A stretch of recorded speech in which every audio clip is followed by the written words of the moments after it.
मुलांनो, आज संस्कृत संयुक्त आणि संपूर्ण इयत्ता 10वीच्या वर्गामध्ये सर्वांचं मनापासून स्वागत आहे। मुलांनो, व्हिडिओद्वारे आपला अभ्यास चालूच आहे। काही वेळा श्रवण अभ्यास पण तुम्हाला दिलेला आहे। काही वेळा प्रश्नपत्रिकांवर आधारित काही अभ्यास तुम्हाला दिलेला आहे, तो तुम्ही करीतच आहात। 2 दिवसापूर्वी मी तुम्हाला आद्य जगद्गुरु श्रीमद शंकराचार्य यांच्या जीवनावर आधारित एक चित्रपट, त्याचा व्हिडिओ, त्याची क्लिप लिंक मी तुम्हाला दिली होती। तुम्ही नक्कीच तो चित्रपट पाहिला असेल। अत्यंत प्राचीन असा तो चित्रपट आहे, शतकानुशतके आधीचा। त्यावर आधारित शंकराचार्य आपल्याला किती समजले, त्यांना आद्य जगद्गुरु असं का म्हटलं जातं, हे तुम्ही आता जाणलंच असेल। शंकराचार्यांनी रचलेली काही साहित्य संपदा, ग्रंथ, त्याचाही फोटो मी तुम्हाला टाकला होता, तोही तुम्ही अभ्यासला असेल। आपल्या शाळेमध्ये जेव्हा संस्कृत श्लोक पाठांतर स्पर्धा झाल्या होत्या 3 वर्षापूर्वी, त्यावेळी आपण शंकराचार्य रचित काही अष्टक स्पर्धेला ठेवलेली होती। त्यात चरपट मंजरिका अष्टक होतं, आणखी दुसरं पांडुरंगाष्टक होतं, ते स्तोत्र होतं, काही स्तोत्र पण होती। ती तुम्ही वेगवेगळ्या वर्गांना वेगळी होती, म्हणजे सगळीच तुम्हाला माहिती नाहीयेत। त्या निमित्तानं आपण तेव्हाच शंकराचार्यांनी रचलेल्या स्तोत्रांचा अभ्यास केलेला होता। आज या पाठामध्ये आपल्या पाठ्यपुस्तकात अभ्यासक्रमाच्या संदर्भात आद्य शंकराचार्यांच्या जीवनावर आधारित त्यांच्या जीवनातील 2 प्रसंग आपल्या पाठामध्ये जे टाकलेले आहेत ते अभ्यासायचे आहेत। आणि त्यानुसार प्रत्येकाला जगद्गुरु शंकराचार्य त्यांच्या त्या 2 जीवन प्रसंगांवर आधारित त्यांचं चरित्र, त्यांची जीवनशैली, विचार करण्याची वृत्ती आपल्याला समजेल। पाहूया। संपूर्ण आमोदह पुस्तकामध्ये हा पाठ 12वा आहे आणि आनंदह या पुस्तकामध्ये हा पाठ 9वा आहे। आदि शंकराचार्य हो। बघूया। भारत देशे दीर्घा आचार्य परंपरा वर्तते। भारत देशामध्ये दीर्घा म्हणजे लांबलचक अशी भली मोठी आचार्यांची परंपरा आपल्याला लाभलेली आहे। बरेच आचार्य, श्रेष्ठ, ज्येष्ठ, विद्वान अशा आचार्यांची परंपरा आहे आपल्या भारत देशाला। तस्याम त्या परंपरेमध्ये अद्वैत सिद्धांतस्य भाष्यकारः, अद्वैत सिद्धांताचे भाष्यकार जगद्गुरु आदि शंकराचार्य प्रसिद्ध। आदि शंकराचार्य हे त्या निमित्ताने प्रसिद्ध आहेत। महान तत्वज्ञ अयम, हे महान असे तत्वज्ञ, जनप्रबोधार्थम, लोकांचे प्रबोधन करण्यासाठी। त्या काळी म्हणजे जगद्गुरूंच्या काळामध्ये अंधश्रद्धा आणि इतर रूढी परंपरा, बुरसटलेले विचार यांचं स्तोम माजलेलं होतं। आणि या दलदलीतनं, या अंधकारातनं लोकांना वर आणावं, ज्ञानाचा प्रकाश द्यावा।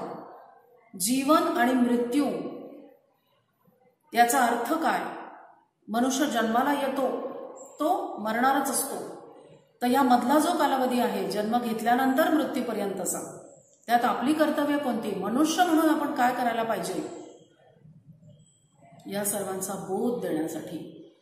आणि जे स्तोम माजलेले आहेत, दलदलीत लोक जे आहेत, अज्ञानाच्या, रूढींच्या, बुरसटलेल्या विचारांच्या, तिथे ज्ञानाचा प्रकाश देण्यासाठी आद्य शंकराचार्य हे जनप्रबोधन करण्यासाठी भारत भ्रमणम कृत्वा, आता पूर्वी प्रवासाची साधनं नव्हती, भारत भ्रमण त्यांनी केलं। ते कसं केलं असेल, पायी फिरून। आणि त्यांच्या विचारांनी प्रेरित होऊन जे आणखी इतर शिष्य म्हणा किंवा त्यांचे मित्र म्हणा असे त्यांना जोडले गेले आणि त्यांच्याबरोबर तेही आले. तर अशा सर्वांनीच आद्य शंकराचार्यांबरोबर भारत भ्रमण केलेलं आहे.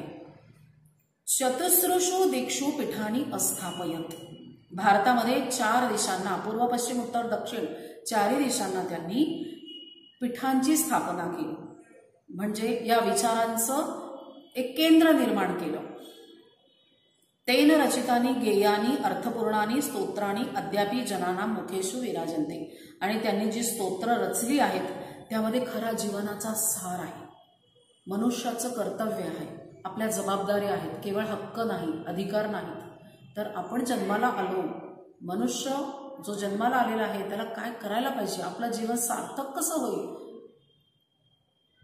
आणि ही जी 4 आश्रमं आहेत, आपला जीवन प्रवास त्यातनं चालतो, त्यात कोणकोणती कर्तव्य करायला पाहिजे हे सगळं त्यांनी त्या स्तोत्रांमध्ये सांगितलं. चरपट पंजरिका स्तोत्र तर भज गोविंदम भज गोविंदम, अत्यंत सुंदर असं ते चरपट पंजरिका स्तोत्र सगळ्या जीवनाचं सार त्याच्यात आहे.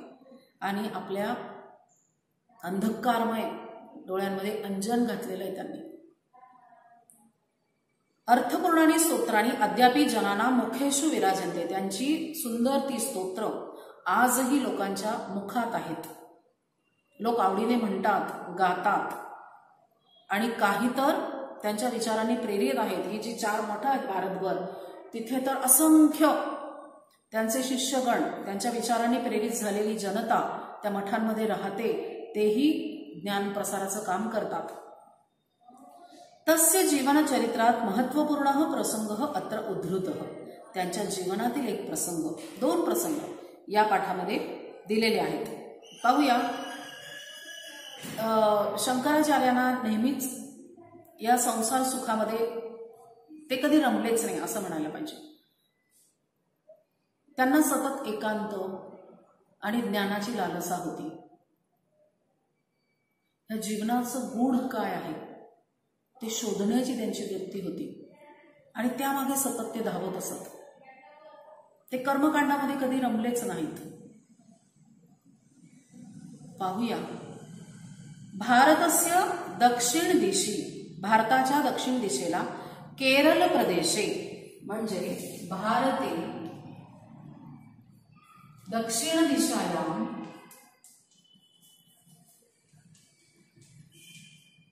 केरळे, दक्षिण दिशामध्ये केरळे, केरळमध्ये आलुवा नगरस्य समीपे, आलुवा नगरस्य समीपे कालड़ी,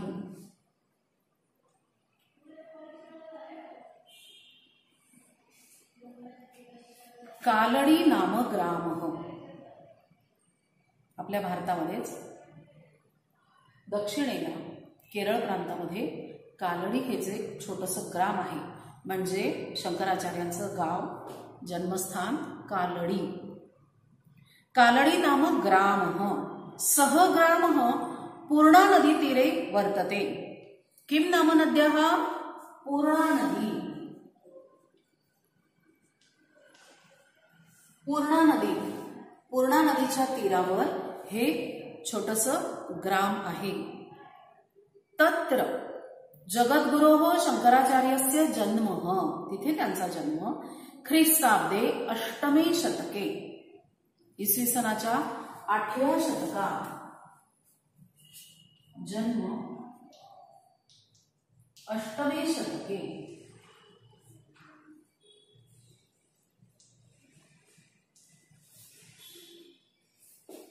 कालड़ी या ग्रामामध्ये आद्य शंकराचार्यांचा जन्म झाला आणि ते शतक होतं 8वं, इसवी सनाचं 8वं शतक.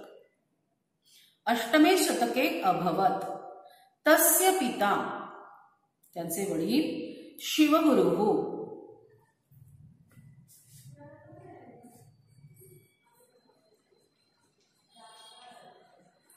तस्य पिता शिवगुरुः तथा माता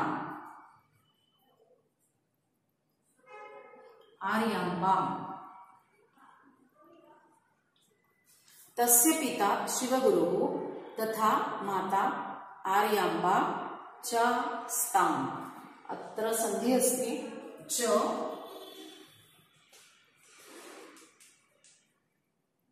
आस्ताम्, द्विवचन आहे। चास्ताम् च अधिक आस्ताम्। तस्य पिता शिवगुरुः माता आर्याम्बा चास्ताम्। बाल्ये एव, लहानपणीच, तस्य पिता शिवगुरुः दिवंगतः। त्या चित्रपटात तुम्ही पाहिलं असेल, त्यांचे वडील आहेत शिवगुरु। हे जन्म आणि मृत्यू, जो जन्माला आलेला आहे तो मरणारच आहे हे त्यांना माहिती होतं आणि त्यांना ते कळलं की आता माझ्या मरणाची वेळ आलेली आहे आणि ते स्वतःच त्या चित्रपटात दाखवलेलं आहे, ते मृत्यूला सामोरं जातात आणि त्यांचे ते शब्द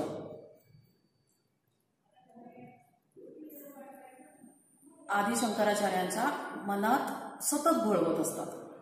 म्हणजे सतत ते विचार त्यांना माहिती आहेत की आपले वडील जे म्हणत होते, काय म्हणत होते, सर्वदेव नमस्कारः केशवम प्रतिगच्छति।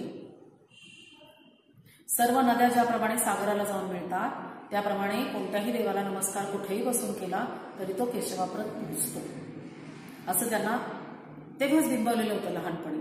आणि आणखी एक गोष्ट होती की अरे मरण हे आपल्या जन्माबरोबरच आलेलं आहे, त्यामुळे मरणावर दुःख करू नये, कोणीच रडू नये, हे त्यांच्या वडिलांचे शिवगुरूंचे वाक्य आहेत। म्हणून ते आचार्यांना पटले होते की जो जन्माला आला आहे तो मरणारच आहे। अशा प्रकारे त्या विचारांनी प्रेरित झालेले शंकराचार्य जीवनाकडे निस्पृह निरीच्छ दृष्टीने ते पाहत।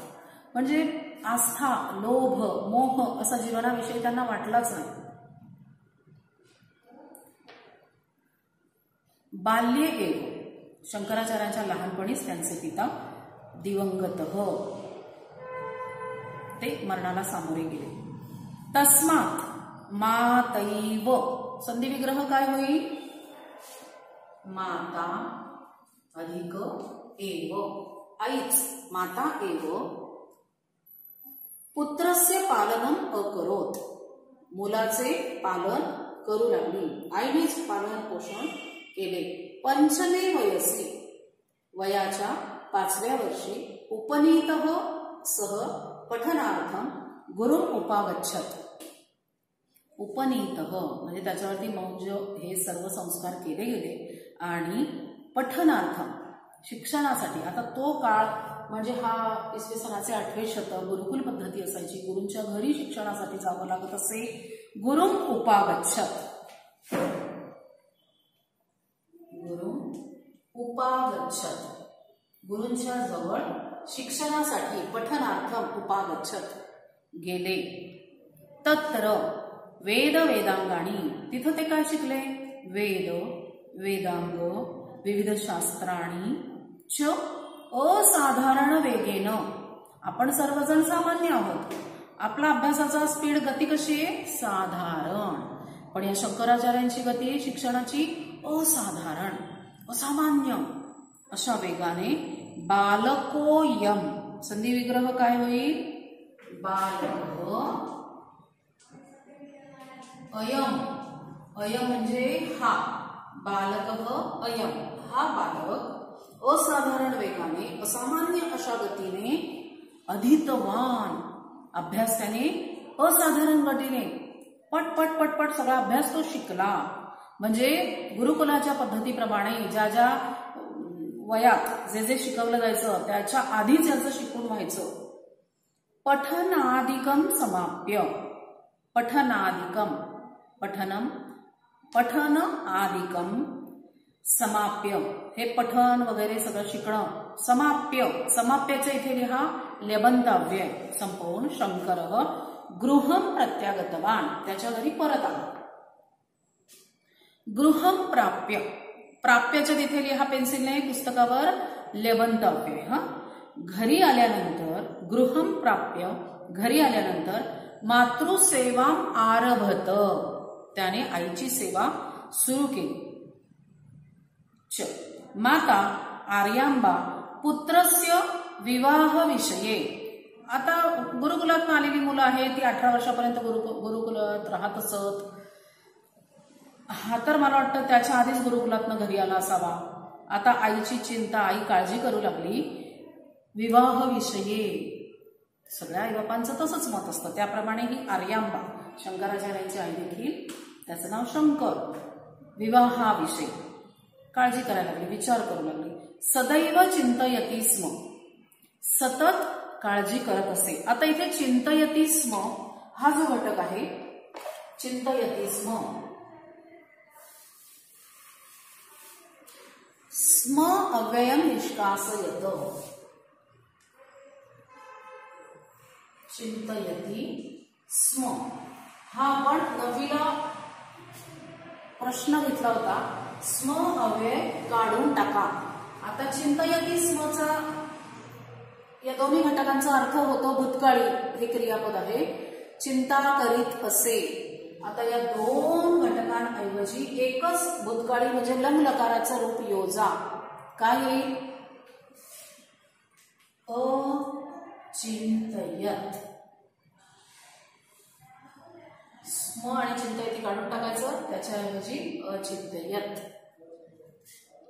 असा प्रश्न पेपरला सूचनेप्रमाणे बदल करा या प्रश्नात येत असतो. चिंतयती स्म.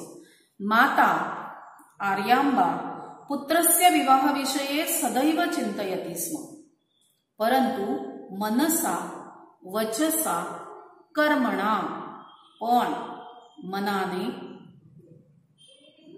बोलून, वाणीतनं आणि कामातून विरक्तः. विरक्तः म्हणजे ज्याची वृत्ती संन्यासी वृत्ती आहे, ज्याला मोह, माया, पाश कुठलीच बंधनं त्याला जकडून ठेवत नाहीत, असा निरीच्छ, विरक्त, ब्रह्मचारी विचार असलेला, त्याला म्हणायचंय विरक्त.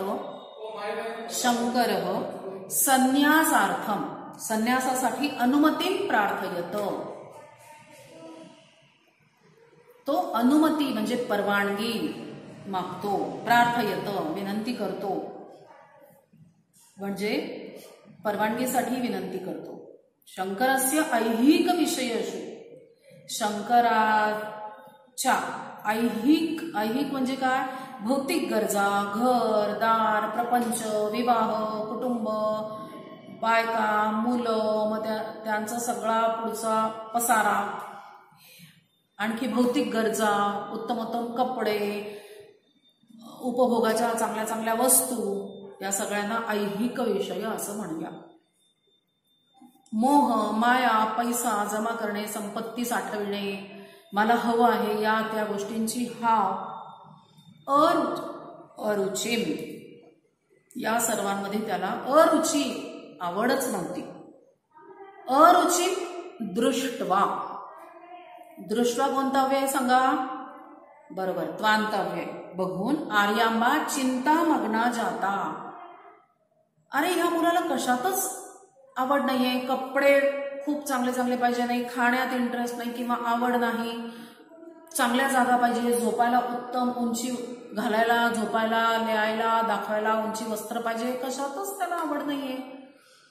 मग ती चिंता करायची, काळजी वाटायची तिला. हा कसा, कोणत्या प्रकारचा मुलगा आहे, हा असा का वागतो, इतर मुलं कशी वागतात, त्यांना त्या त्या वयात ते मोह असतात, आवडी निवडी असतात, ह्याला काहीच नाहीये. मग ती काळजी करू लागली. आपला इथे पहिला परिच्छेद संपला. मी आता हा फक्त वाचून दाखवते, तुम्ही पण घरी असाच वाचायचा आहे, म्हणजे आपला वाचनाचा सराव होईल. भारतस्य दक्षिण दिशि केरल प्रदेशे आलुवा नगरस्य समीपम कालडी नाम ग्रामः. सः ग्रामः पूर्णा नदीतीरे वर्तते. तत्र जगद्गुरोः शंकराचार्यस्य जन्मः ख्रीस्ताब्दे 8मे शतके अभवत्. तस्य पिता शिवगुरुः, माता आर्यांबा चास्ताम्. बाल्ये एव तस्य पिता शिवगुरुः दिवंगतः. या इथपर्यंत जो परिच्छेद मी वाचला आहे त्याच्यामध्ये सप्तमीच्या जागा आलेल्या आहेत. 8मे शतके आणि बाल्ये, तिथे खुणा करा, सप्तमी. पंचमे वय, पंचमे हे सुद्धा सप्तमी. पंचमे वयसी उपनीतः सह पठनार्थं गुरुमुपागच्छत्. तत्र वेदांगानि विविध शास्त्राणि च असाधारण वेगेन बालकोऽयम् अधीतवान्. पठनादिकं समाप्य शंकरः गृहं प्रत्यागतवान्. गृहं प्राप्य मातृसेवाम् आरभत च. माता आर्यांबा पुत्रस्य विवाह विषये सदैव चिंतयति स्म, परंतु मनसा वचसा कर्मणा च विरक्तः शंकरः संन्यासार्थम अनुमतिं प्रार्थयत। शंकरस्य ऐहिक विषयेषु अरुचिं दृष्ट्वा आर्यांबा चिंतामग्ना जाता। इथे जेवढी वाक्य आहेत त्या वाक्यांमध्ये एक एक क्रियापद आलेलं आहे, त्या क्रियापदांची यादी तुम्ही काढा। मगाशी मी बोलत असताना लेवंत अव्यय त्वांत अव्ययांची पण उदाहरणं सांगितली, त्यांची पण यादी करा। याशिवाय आता मी सांगितलेली सप्तमी विभक्तीची रूप त्यांचीही यादी करा। नाम शोधून बाजूला करा आणि हा परिच्छेद तुम्ही वाचा। या परिच्छेदावरचं भाषांतर मराठीत आपल्या वहीमध्ये लिहा। केरळ प्रदेशे हे पण एक सप्तमीचं उदाहरण आहे। अशा प्रकारे पहिला परिच्छेद आणि त्यावर आधारित वाचन, मराठीत भाषांतर, शब्दार्थ मी तुम्हाला सांगितले। याप्रमाणे तुम्ही अभ्यास करायचा आहे आणि पुढच्या व्हिडिओमध्ये पाहूया परिच्छेद दुसरा आणि तिसरा। तर तुम्ही आता सांगितलेला अभ्यास करा। फळ्यावरती जे मुद्दे आहेत ते पण आपल्या वहीमध्ये लिहा। भेटूया पुढच्या व्हिडिओमध्ये। मुलांनो, मागील व्हिडिओमध्ये आपण आदि शंकराचार्य या पाठातील पहिला परिच्छेद, त्यावर आधारित शब्दार्थ, मराठीत भाषांतर, व्याकरणाचे घटक सगळे अभ्यासून झालेले आहेत। आता आपण दुसरा परिच्छेद पाहत आहोत। सगळ्यांनी पाठ्यपुस्तक काढा। आपल्या पुस्तकामध्ये संयुक्त म्हणजे आनंद पाठ्यपुस्तकामध्ये 46 पान काढा आणि आमोद पाठ्यपुस्तकामध्ये 65 क्रमांक काढा। मागील वेळेला आपण पहिला परिच्छेद पाहिला। त्या परिच्छेदामध्ये शंकराचार्यांचे आईवडिलांचं नाव, त्याचा जन्म कुठे झाला, शिक्षण कुठे झालं आणि त्यानंतर त्याची वृत्ती याविषयी अभ्यास केला होता। त्यामध्ये काही व्याकरणाचे घटक अभ्यासले। मी तुम्हाला क्रियापदांची यादी करा, अव्ययांची यादी करा, त्वांत, लेवंत, तुमंत हे सांगितलं होतं। नामांची यादी करा, ती तुम्ही केलीच असेल। आणि मी तुम्हाला शब्दार्थ दिले होते। आईवडिलांची नावं, गावाचं नाव आणि संधी विग्रहांचे घटक आपण फळ्यावर लिहिले होते, ते तुम्ही वहीत लिहिलेच असतील, पाठ वाचला असेल। त्या पहिल्या परिच्छेदाचं भाषांतर पण लिहायला सांगितलेलं होतं, कदाचित ते सगळं तुम्ही केलेलं असेल। आता पाहूया दुसरा परिच्छेद। एकस्मिन दिने, सप्तमीचं उदाहरण आहे, एकस्मिन आणि दिने दोन्ही। शंकर, आता बघा या पुढच्या परिच्छेदामध्ये शंकराचार्यांच्या जीवनातील एक घटना आपल्या इथे पाठ्यपुस्तकात दिलेली आहे। आता कथाभाग आहे, पाहूया काय घडलं त्यांच्या जीवनात। एकस्मिन दिने शंकरः स्नानार्थम पूर्णा नदीम आगतः। शंकर स्नानासाठी पूर्णा नदीम आगतः, पूर्णा नदीम गतः, पूर्णा नदीवर आगतः पुढच्या ओळीतलं घेतलं मी, गतः गेला होता। यदा सह स्नाने, जेव्हा तो स्नाने, स्नाने ही सप्तमी आहे, स्नाने, स्नाने ही सप्तमी आहे आणि एकस्मिन दिने, एकस्मिन दिने हे ही सप्तमी, दोन्ही सप्तमीची उदाहरणं आहेत। सप्तमी विभक्ती। यदा सह स्नाने मग्न, आता हे खेड्यातलं वर्णन आहे, तिथे नदीवर आंघोळीला जायची पद्धत आहे, म्हणजे ही मुलं गुरुकुल राहत असतात तेव्हा ही नदीवरच आंघोळ करत। इथे पण घटना झाली आहे, त्याच्यातही यदा सह स्नाने मग्न, तो स्नानासाठी पूर्णा नदीवर गेलेला असतो आणि तिथे स्नानात मग्न असतो, म्हणजे पाण्यामध्ये स्नान चालू असते त्याची। मग्न तदा एकः नक्रः, नक्रः, नक्रः मगर, मगर पाण्यात मगर असते। नक्रः नक्रः आगतः, आपण मराठीत काय म्हणतो, मगर आली। इथे संस्कृतमध्ये नक्रः हा पुल्लिंगात शब्द आलेला आहे, आगतः आला होता असं। आपण मराठीत लिहिताना मगर येते, आली होती असंच म्हणूया. नक्रह झटिती, ताबडतोब, लगेच. तस्य पादम, त्याचा पाय. अगृह्णात, पकडते. तिच्या जबड्यामध्ये शंकराचा पाय ती पकडते. तदा शंकरः उच्चैः आक्रोशत, मोठ्याने आक्रोश करतो. उच्चैः, उच्चैहीचा विरुद्धार्थ मंदम मंदम. आक्रोशत. अंब त्रायस्व, अंब त्रायस्व. त्रायस्व म्हणजे वाचव, आई मला वाचव, आई. कारण आई आणि तो दोघच राहत असतात. त्याच्या जीवनाचा आधार आई आहे, आईच्या जीवनाचा आधार तो असतो. म्हणून तो आईच्या नावानेच आक्रोश करतो, आई मला वाचव, आई मला वाचव. नक्रात त्रायस्व, नक्रात त्रायस्व. नक्रात ही पंचमी आहे. नक्रात म्हणजे मगरीपासून, त्रायस्व म्हणजे मला वाचव. आक्रोशम श्रुत्वा, तो आक्रोश. श्रुत्वा अव्यय बघा, कोणता अव्यय आहे? त्वांतव्यय. आक्रोशम श्रुत्वा, आक्रोश ऐकून. नदी तीरम प्राप्ता, त्या नदीच्या किनाऱ्यावर. प्राप्ता म्हणजे येऊ, आलेली, येते. कोण? आर्यांबा. पुत्रम, मुलाला. नक्रेण गृहीतम अपश्यत, मुलाला मगरीने पकडलेले आहे हे ती पाहते. आता इथे चित्रात पण दाखवलेलं ना, मगरीच्या तोंडामध्ये या शंकराचा पाय आहे. शंकर बघा कसा दिसतोय, तो बटू आहे, असाच आहे. म्हणजे धोती अर्धवस्त्र घातलेलं आहे आणि डोक्याला केस नाहीयेत आणि शेजारी आर्यांबा उभी आहे, आपल्याला दिसतंय. हा भयाकुलाहा, घाबरून गेलेली सा, ती. अपि रोदनम आरभत, ती सुद्धा मोठमोठ्याने रडायला सुरुवात करते. घाबरून मोठ्याने रडायला सुरुवात करते. शंकरः मातरम, शंकर आईला. आर्ततया, आर्ततया ही तृतीय विभक्तीचं उदाहरण आहे. आर्ततया, आर्तता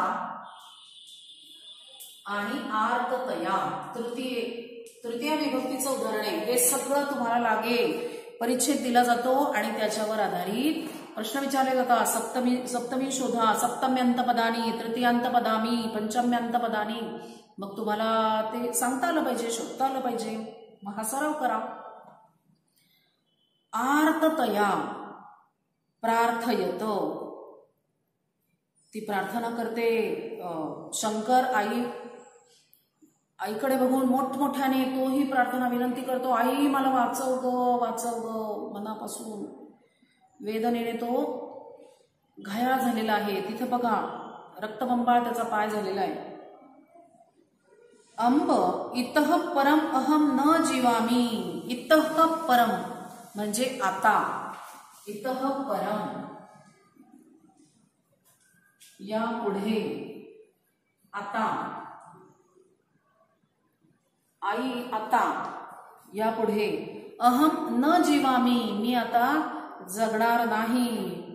मरणात पूर्वम संन्यासी भवितुम इच्छामी, अगं पण मी मरणाआधी संन्यासी होऊ इच्छित होतो, मला संन्यास घ्यायचा होता. मरणात पूर्वम, इथे मरणात आहे पंचमी. मरणात, मरणात ही पंचमी विभक्ती आहे. मरणात पूर्वम, मी मरणाआधी संन्यासी भवितुम इच्छामी, संन्यासी होऊ इच्छित होतो. अधुना, आता. वा, अधुना वा, आता तरी. देही अनुमतीम, आता तरी मला अनुमती दे ग, परवानगी दे. कशाची परवानगी दे? संन्यासी होण्याची. या आधी शंकर बरेचदा आईला सांगत असतो, अगं मला संन्यासी व्हायचंय, मला संन्यासी व्हायचंय. पण आई ती गोष्ट टाळते आणि वेगळंच काहीतरी त्याला सांगते आणि त्याचं लक्ष विचलित करते संन्यासावरनं. आता तो बघा नदीपात्रात आहे, मगरीने पाय पकडलेला आहे. तो आईला म्हणतो, अगं आता तरी तू मला संन्यासाची परवानगी दे. अधुना वा देही अनुमती. चेतसा, चेत म्हणजे मन, मनाने. अनिच्छन्ती, मनाने तिला वाटतच नाहीये की त्याने संन्यास घ्यावा. अनिच्छन्ती अपि, इच्छा नसतानाही. अपि नसतानाही. विवशा माता, इच्छा नसतानाही विवश हताश झालेली ती अवदत म्हणते की वत्स यथा तुभ्यम रोचते तथैव भवतु. ती म्हणते वत्स बाळ, जसे तुला योग्य वाटते, रोचते जे तुला योग्य वाटते, जे तुला आवडते तसेच कर. समोर मृत्यू दिसतोय, मगरीने त्याला सोडलं नाही तर तू तिथे मरणार आहे, पण मरणापूर्वी आपल्या मुलाची इच्छा आहे संन्यासी होण्याची, म्हणून ती त्याची इच्छा पूर्ण व्हावी म्हणून सांगते की तुला जसे हवे तसे कर, तुला जे वाटते आहे ते कर, म्हणजे ती परवानगी देऊन टाकते. आता इथे 2 वाक्य आलेली आहेत. कह कम वदती. वरती काय होतं, अंब त्रायस्व माम. मग कह कम वदती, कह कम वदती असा प्रश्न आपल्याला विचारला जातो. कोण कोणास म्हणाले. अंब त्रायस्व माम, कोण म्हणाल, शंकर. तुम्ही कसं लिहाल, शंकर आणि कम म्हणजे कोणास, कोणाला म्हणाल, अंबा किंवा आर्यांबाम. इथे द्वितीय केलेली कोणास, म्हणून आपण उत्तरात पण कोणास द्वितीय लिहायची असते. ह्या विभक्त्या लिहिल्या नाही तर आपलं उत्तर 1 मार्कासाठी पूर्ण झालेलं नाही, अपूर्णच आहे, मार्क पण कट होतो किंवा 0च दिला जातो. इथे शंकरची प्रथमा विभक्ती वापरलीये. शंकर आईला म्हणाला म्हणून इथे द्वितीय आहे, ती स्पष्ट दिसलीच पाहिजे. शंकर विसर्ग, आर्यांबाम अनुस्वारम, किंवा तुम्हाला इकडे उत्तर समाप्त करायचं असेल तर म हलंत्य काढायचं आहे आणि वदती लिहायचं असेल तर अनुस्वार द्यायचा आहे, हे लक्षात ठेवा. वत्स यथा तुभ्यम रोचते तथैव भवतु, तसेच होवो, तुला जे हवं आहे. इथे तथैवचा संधी विग्रह आपल्याला करायचा आहे. तथैव काय होईल संधी विग्रह, तथैव तथा अधिक एव, तथा अधिक एव, तथैव. भवतु होवो. इदानीम एव, इदानीम एव संधी विग्रह करा तुम्ही मनातल्या मनात. इदानीम एव, आत्ताच. संन्यासम स्वीकुरु, संन्यास स्वीकार, संन्यास घे. हा आता लगेच तू संन्यास घे. स्वीकुरु हे लोट लकारचं मध्यम पुरुषी एक वचन आहे. लोट लकारचं रूप शोधा असं म्हणलं तर तुम्ही स्वीकुरु लिहून टाकायचं आहे. मम अनुमती ही अस्ति, माझी अनुमती, माझी परवानगी आहे. इति तत्क्षणमेव, तत्क्षणमेव त्याच वेळी. संधी विग्रह करूया का. तत्क्षणमेव, तत्क्षणम एव त्याच वेळी. आश्चर्यम घटितम, काय आश्चर्य झालं बघा, आई इकडे परवानगी देते की हो बाबा तुला हवं ते कर, चल आता लगेचच मी तुला परवानगी दिली आहे, तू संन्यास स्वीकार, असं म्हटल्याबरोबर आईने परवानगी दिल्याबरोबर चमत्कार घडला. आश्चर्यम घटितम. दैववशात, दैवयोगाने शंकर नक्रात मुक्त. शंकर तिथल्या तिथेच मगरीपासून मुक्त झाला, मगरीने त्याचा पाय सोडून दिला. स नदी तीरम आगत्य, आगत्य कोणतं अव्यय आहे, बरोबर लेवंत अव्यय. तो नदी तीरम, आता पाय सुटल्यामुळे तो नदी तीरावर पोहून आला. आगत्य येऊन लेवंत अव्यय. मातुहु चरणौ प्राणमत, आईच्या पायांना वंदन करतो, प्राणमत नमस्कार करतो. त्याने आईच्या चरणांचे वंदन केले, नमस्कार केला. आता हा आपण दुसरा परिच्छेद पाहत आहोत. दुसऱ्या परिच्छेदातील शब्दार्थ आणि संधी विग्रह आणि विभक्तींची पदं मी इथे लिहिलेली आहेत, ती तुम्ही वहीवर लिहायची आहेत. त्याप्रमाणेच प्रत्येक वाक्यामध्ये एक एक क्रियापद आलेलं आहे, तेही तुम्ही लिहा. प्रथमेची उदाहरणं पण लिहा. त्याप्रमाणे मी आता लोट लकारचं रूप सांगितलं. संधी विग्रह आहेत, हे सर्व तुम्ही लिहायचे आहेत. आणि परत एकदा आता आपण हा दुसरा परिच्छेद, मी त्याचा अर्थ सांगितलाय मराठी, तुम्ही पण मराठीत भाषांतर लिहू शकाल. मी आता तुम्हाला पुन्हा एकदा वाचून दाखवते, तुम्हाला तसं वाचन आलं पाहिजे. एकस्मिन् दिने शंकरः स्नानार्थं पूर्णा नदीं गतः.